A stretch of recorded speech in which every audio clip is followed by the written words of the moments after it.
Now at 4, there's no place like home. Indiana National Guard troops reunited with their families. I'm Emily Longnecker. I'll bring you the reunion coming up.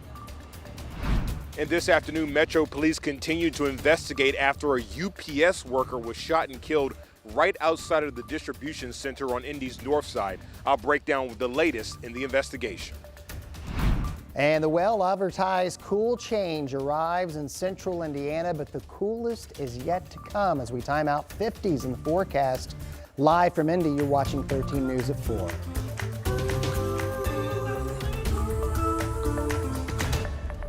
Good afternoon. We're so glad you're with us. I'm Dustin Grove. And I'm Felicia Lawrence. Thanks for watching 13 News at 4. Ahead this hour, a cringe-worthy arrest caught on camera involving an assistant attorney general who got kicked out of a restaurant. Coming up this hour, what she allegedly did, what she said that has her reportedly overwhelmed and embarrassed.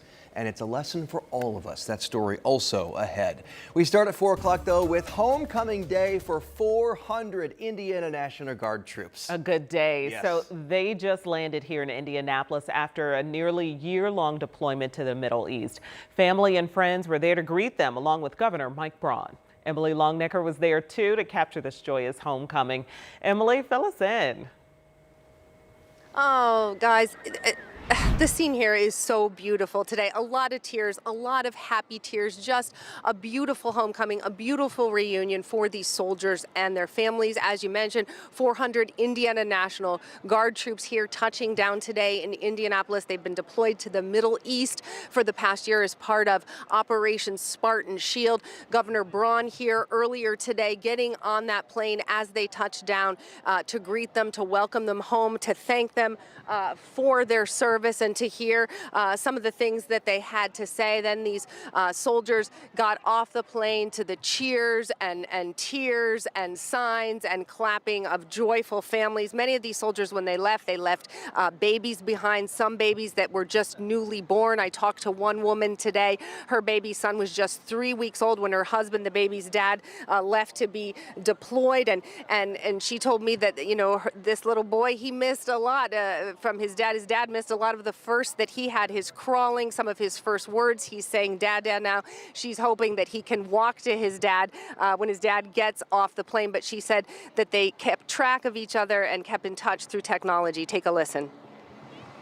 It's been hard. I have a lot of family that has helped me through this past year, so it's been a roller coaster.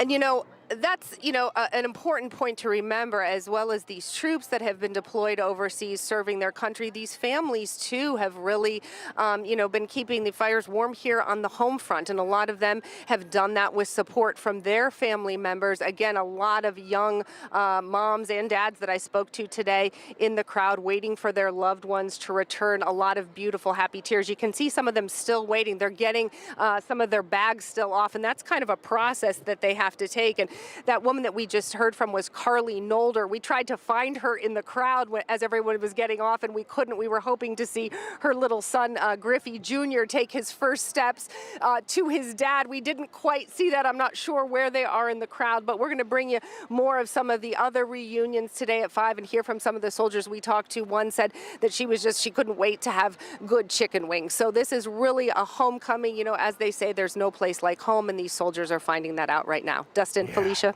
Oh, Emily, find them, find those first ones. Oh, I know. I'm trying to find them. They're precious. Who knows with a baby? She's probably changing a diaper or something. Who knows? And as you know, they grow so fast in a year. I mean, he's changed so much. Yeah. In a year. All right, Emily. Thank you so much. We'll see you again at 5 o'clock, Emily. Thanks for bringing that to us live. Okay. Back home, what a blessing. All right, this afternoon, Metro Police are still investigating the seemingly random killing of a UPS worker just after he finished his shift on the north side. This is so troubling. Police say it happened last night, right as people were getting off work. Our Matthew Foltz has been digging into what happened. Well, this shooting is now leaving a lasting impact on many workers here at this UPS distribution center. While many did not want to speak with me on camera Wednesday afternoon, they did tell me they're shocked and can't believe what happened. Metro Police say the shooting happened around 10 Tuesday night at the UPS Center near 81st and Allison Avenue. Investigators believe the man had just got off work and was sitting on a bench outside when someone walked up and shot him. Detectives say the suspect took off and the man ran to his car where he collapsed on the ground. That's where police eventually found him. He died at the hospital.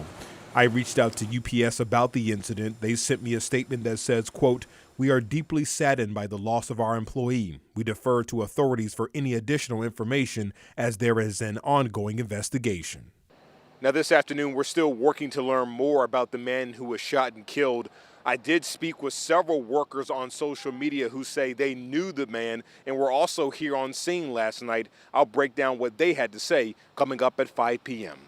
Reporting on Indy's North Side, I'm Matthew Foltz, 13 News. All right, Matthew, hopefully we can get some answers there. All right, to the weather now on this Wednesday afternoon. Boy, if you walk outside right now, Oh, yeah. you are going to enjoy such relief. Sean, I took a walk to get an afternoon coffee and didn't sweat. Never broke a sweat for the first time in months. That tower camera, some might say gloomy. We say gloomy. We can find this. It's gray. I needed a sweater. It was just too cold.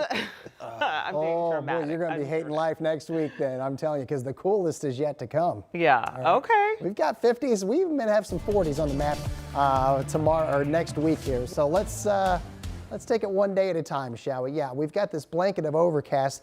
This is actually a lot of this moisture coming from the Great Lakes. These are lake effect clouds that are blanketing central Indiana. Way more bark than bite, but occasionally might have a sprinkle or a very light shower pass by your area. The odds of that are rather low. But doing its job in terms of cooling temperatures down as it teams up with the northerly wind. Lower 70s, Richmond, Newcastle, Anderson, a little more sunshine on the western side of the state. So 78 there in Greencastle, 81 in Terre Haute. You take that map and compare it to the same time 24 hours ago, 10 to 15 degrees lower on temperatures and 10 to 15 degrees, most importantly, lower on dew points. Yesterday, some of these numbers weren't far from 80 degrees. So this is what you're feeling. It's still humid, technically. It's just not nearly as the muggy air we had over the last several days. And here is that cloud cover as we talked about. And again, a little more sunshine far western Indiana. Here in Indy, it's been overcast much of the day. 76, north wind at 10. We'll have the rest of your 7-day forecast as we time out this next front. And how many days will be in the 50s for morning lows coming up in a few minutes.